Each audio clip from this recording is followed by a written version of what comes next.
பராசக்தி படம் வெளியாவதில் சிக்கல். உயர்நீதிமன்றம் அதிரடி. திருட்டு கதையா பராசக்தி? முன்பெல்லாம் பள்ளி வகுப்பறைகளில்தான் பிட் அடிச்சான், காப்பி அடிச்சான் என்கிற பேச்சு அடிபடும்.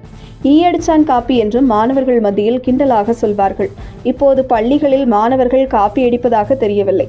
ஆனால் தமிழ் சினிமாவில் இந்த காப்பி அடித்தல் என்பது திரைக்கதைகளில் தொடர்ந்து நடந்து வருகிறது. சிறிதும் சங்கடமே இல்லாமல் சில இயக்குநர்கள் மற்றவர்களின் படைப்புகளை திருடி விடுகின்றனர்.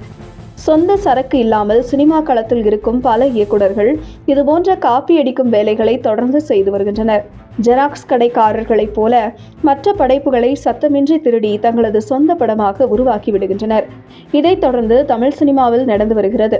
அது மட்டுமின்றி பிற மொழிகளில் வெளியாகும் திரைப்படங்களின் கதைகளை, காட்சிகளை உருவி தமிழ் பட இயக்குநர்கள் சிலர் தங்களது சொந்த படம் போல் தருகின்றனர். இது குறித்த சர்ச்சைகளும் விமர்சனங்களும் அடிக்கடி எழுந்து வருகின்றன. கதை திருட்டு என்பது தமிழ் சினிமாவில் தவிர்க்க முடியாத ஒன்றாக சமீப காலத்தில் மாறிவிட்டது.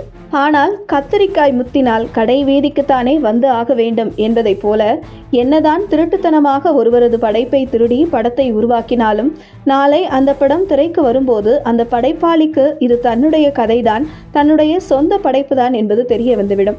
இந்த சூழ்நிலையில் தற்போது இயக்குனர் சுதா கொங்காரா இயக்கத்தில் உருவாகியுள்ள பராசக்தி படமும் திருட்டு கதை சர்ச்சையில் சிக்கியுள்ளது. இது தமிழ் சினிமா ரசிகர்கள் மத்தியில் பெரும் அதிர்ச்சியை ஏற்படுத்தியுள்ளது. ஏனெனில் ஜனவரி 9 வெளியாக உள்ள ஜனநாயகன் படத்துடன் பராசக்தி படம் மோத உள்ள நிலையில் இந்த திருட்டு கதை பஞ்சாயத்து பெரிய அளவில் கோலிவுட் வட்டாரத்திலும் சினிமா ரசிகர்கள் மத்தியிலும் பெரும் பரபரப்பை ஏற்படுத்தியுள்ளது. நடிகர் சிவகார்த்திகேயன் கதாநாயகனாகவும் நடிகர் ரவி மோகன் வில்லன் கேரக்டரிலும் நடித்துள்ள பராசக்தி திரைப்படம் வரும் ஜனவரி 10 ரிலீஸ் செய்யப்பட உள்ளது. இந்த சூழ்நிலையில் தற்போது பராசக்தி படம் பெரிய சட்ட போராட்டத்தை சந்தித்துள்ளது. இந்த படத்தின் கதை தன்னுடையது என இணை இயக்குனர் ஒருவர் கோர்ட்டில் வழக்கு தொடர்ந்திருப்பது கோலிவுட் வட்டாரத்தில் பெரும் பரபரப்பையும் அதிர்ச்சியையும் ஏற்படுத்தியுள்ளது.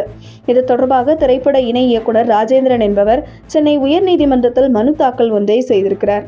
அந்த மனுவில் அவர் கூறியிருப்பதாவது: நான் எழுதிய செம்மொழி என்கிற கதையை திருடி பராசக்தி படம் எடுக்கப்பட்டுள்ளது. எனது அனுமதியின்றி உருவாக்கப்பட்ட இந்த படத்தை வெளியிட உடனடியாக தடை விதிக்க வேண்டும் என்று அவர் அந்த மனுவில் கோரிக்கை விடுத்துள்ளார்.